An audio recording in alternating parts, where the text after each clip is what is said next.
శ్రమలలో బహుశ్రమలలో ఆదరణ కలిగించెను.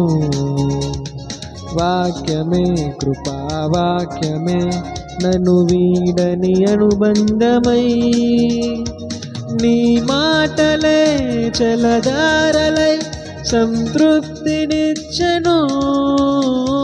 నీ మాటలే ఔషధమై గాయములు కట్టెను.